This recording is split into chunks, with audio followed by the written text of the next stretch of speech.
Tease is back, like we would ever really leave you guys. We love you too much.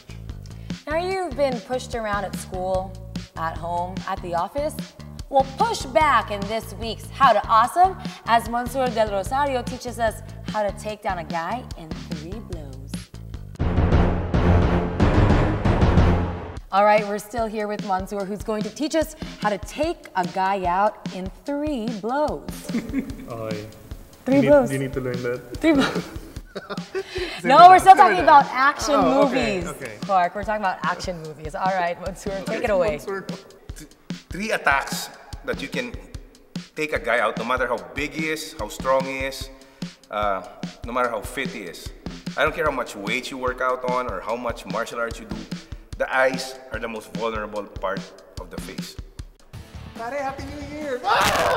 Okay, in combat, you can attack him with your thumb or your fingers, blind him, and he won't be able to see. What he can't see, he can't hit. Then, the throat. You take him out with a ridge hand. You probably can even kill the guy if you strike him with a very strong blow here. Bam! Bro! What the? Si Quark! Why the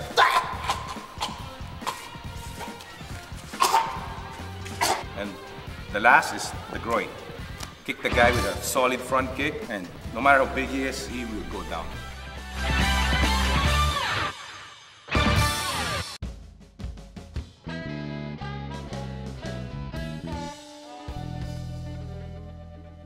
Welcome to Tease's segment on music. Quickie, short for Quark, Kim, and Erwin. I am Quark. With me is Kim Maravilla, radio host and DJ and events host, and the Ricky Karandang of rock and roll himself, Mr. Erwin Romulo. All right. Hello. Good day, guys. Okay, our topic for today is things to look forward to in the world of Philippine music or music in the Philippines. First, let's talk about things that should stop. What are things that are tired That's things? the thing that we should look forward to, but things that should stop. Yes. Tanya Markova. Tanya Markova? Sleepwalk Circus tend to finish their sets by putting their instruments down and start jerking off on their pedals, effects pedals. They jerk off on their pedals. Yeah, they make some noise. And alam mo yan, I think after probably everyone else who's done it before, I think that should stop. It's not very interesting eh. No, not even. Yeah, diba? 2 words, Sonic Youth. Yes, and the 90s. Yeah. How about you, Art Kim? noise yun. I have 2. What? One is... Groupies. Hindi magsastop. Okay. One is mga cringe bands who always collaborate with each other. So it's double, triple cringe. Okay.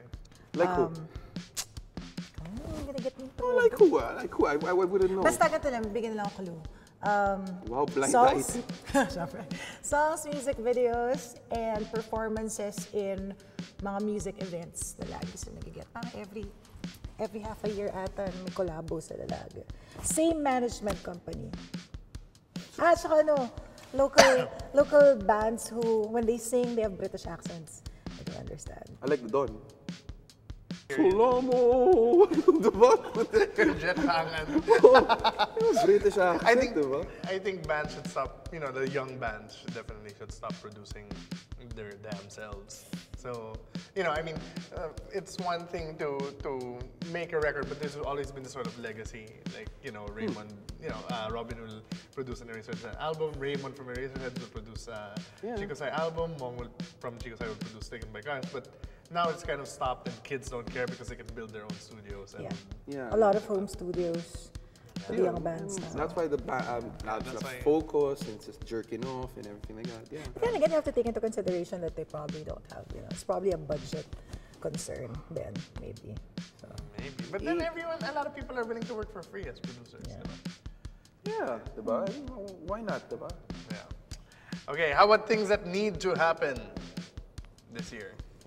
For me, like internet, radio, or even as simple as, I remember before, I think it was Pitik, the band Pitik, they did their album launch in Magnet High Street, and they didn't have the CDs yet, so what they did was a Bluetooth downstream. You want, what? Radio? I want us to maximize the tools that, we have easy access to help the industry this year. Because I think we need all the help that we can get. How about you? What needs to happen this year? What needs to happen is the audience needs to get smarter and more adventurous.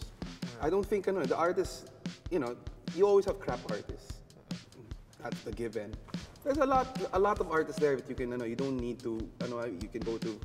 Like the ska scene is pretty interesting. Even if you're not into ska, you check out that scene, that's pretty interesting. Or even the flip-top things with the hip-hop scene.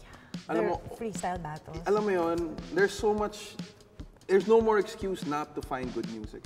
Yeah, well, I definitely think so. I think like media outlets should be more adventurous, especially if they're the only music channel or the only.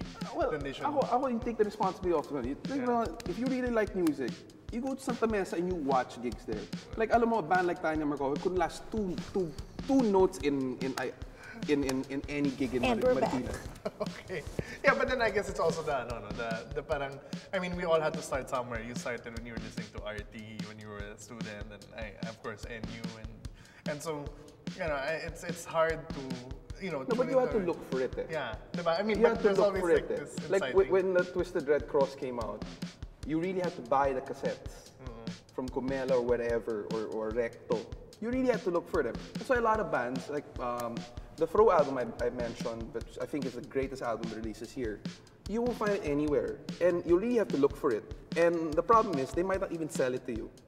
Yeah, that's true. I think jumping off Erwin's point, that he's saying that, it's so much easier now with this age of technology. Yeah. We just have, like I said kanina, we just have to use that to maximize that. Okay, and now it's time to think about what you're hopeful for, or what gives you hope this 2011. The year 2000. Yeah. For example, for me, I think it's, now that rock is once again really underground, I think it's time that people who are really into it or who really love it are the ones who listen. And once again, we can have a scene that's full of people who love the music, and that's when, a lot of really great bands will definitely come out, and it will be a very nice little underground scene. That's what I'm hoping for, at least. Are you saying you want to weed out the audience? I agree with that, actually. I do agree. For me, I think, it might be cliche, but we need fresh talents. The same artists, same bands have been monopolizing the scene for years, and I think that's also the perfect time and opportunity for, new talented artists to come out and show what they have, because there's so many means to do so. How about you, Erwin? What are you hopeful for this 2011? Very simple. I'm hopeful for music itself. Because good music will come out, it'll karate chop, and it'll show you true man beef if it's really good music. It'll rise to the top. Yes. Like Monsour. Like Monsour, indeed. And with that, we end this week's edition of Quickie. We'll see you next week. Everyone loves movies. Everyone also loves money. So celebrate cinema and commerce as we tell you what to spend your money on this week's Coming Soon. Judged solely, of course, by the greatest equalizer of them all, hype.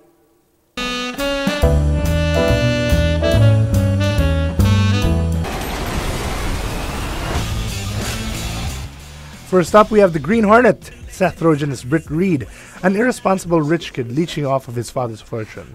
And when his father dies, he cleans up his act and the streets as the Green Hornet.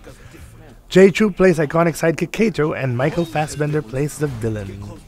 Plagued with production problems, including a missed opportunity with Stephen Chow, each new trailer makes us less cautiously optimistic to just plain optimistic. Let's roll, Kato.